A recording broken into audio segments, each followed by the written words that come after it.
It is clearly now the will of the Parliamentary Conservative Party that there should be a new leader of that party and therefore a new Prime Minister. And I've agreed with Sir Graham Brady, the chairman of our backbench MPs, that the process of choosing that new leader should begin now. And the timetable will be announced next week. And I've today appointed a cabinet to serve, as I will, until a new leader is in place. So I want to say to the millions of people who voted for us in 2019, many of them voting Conservative for the first time, thank you for that incredible mandate, the biggest Conservative majority since 1987, the biggest share of the vote since 1979. And the reason I have fought so hard in the last few days to continue to deliver that mandate in person was not just because I wanted to do so, but because I felt it was my job, my duty, my obligation to you to continue to do what we promised in 2019. And of course, I'm immensely proud of the achievements of this government, from getting Brexit done to settling our relations with the continent for over half a century, reclaiming the power for this country to make its own laws in Parliament, getting us all through the pandemic, delivering the fastest vaccine rollout in Europe, the fastest exit from lockdown, and in the last few months, leading the West in standing up to Putin's aggression in Ukraine. And let me say now to the people of Ukraine that I know that we in the UK will continue to back your fight for freedom for as long as it takes.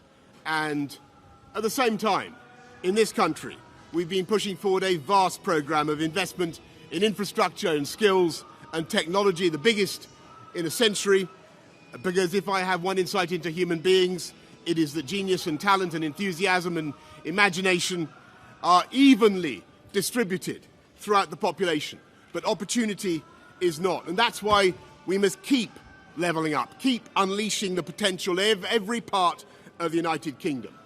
And if we can do that in this country, we will be the most prosperous in Europe. And in the last few days, I've tried to persuade my colleagues that it would be eccentric to change governments when we're delivering so much, and when we have such a vast mandate, and when we're actually only a handful of points behind in the polls, even in mid-term after quite a few months of pretty relentless sledging, and when the economic scene is so difficult domestically and internationally. And I regret not to have been successful in those arguments, and of course it's painful not to be able to see through so many ideas and projects myself.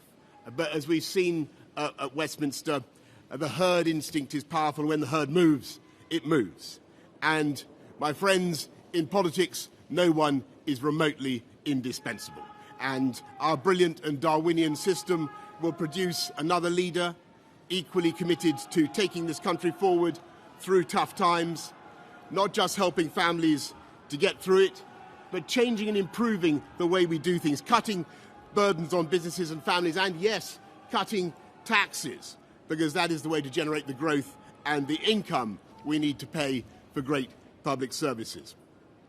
And to that new leader, I say, whoever he or she may be, I say I will give you as much support as I can. And to you, the British public,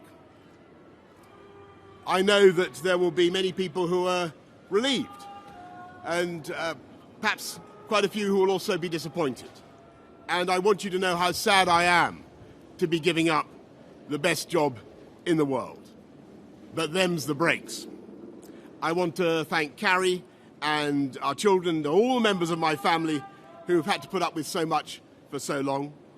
I want to thank the peerless British civil service for all the help and support that you have given our police, our emergency services, and of course our fantastic NHS, who at critical moment helped to extend my own period in office, as well as our armed services and our agencies that are so admired around the world, and our indefatigable Conservative Party members and supporters, whose selfless campaigning makes our democracy possible. I want to thank the wonderful staff here at Chequers, here at Number 10, and of course at Chequers, and our fantastic prop force detectives, the one group, by the way, who never leak. Above all, I want to thank you, the British public, for the immense privilege that you have given me. And I want you to know that from now on, until the new Prime Minister is in place, your interests will be served and the government of the country will be carried on. Being Prime Minister is an education in itself.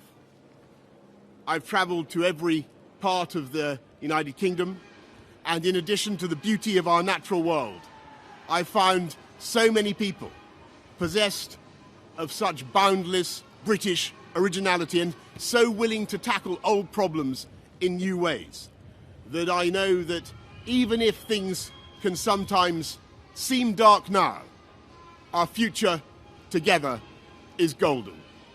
Thank you all very much.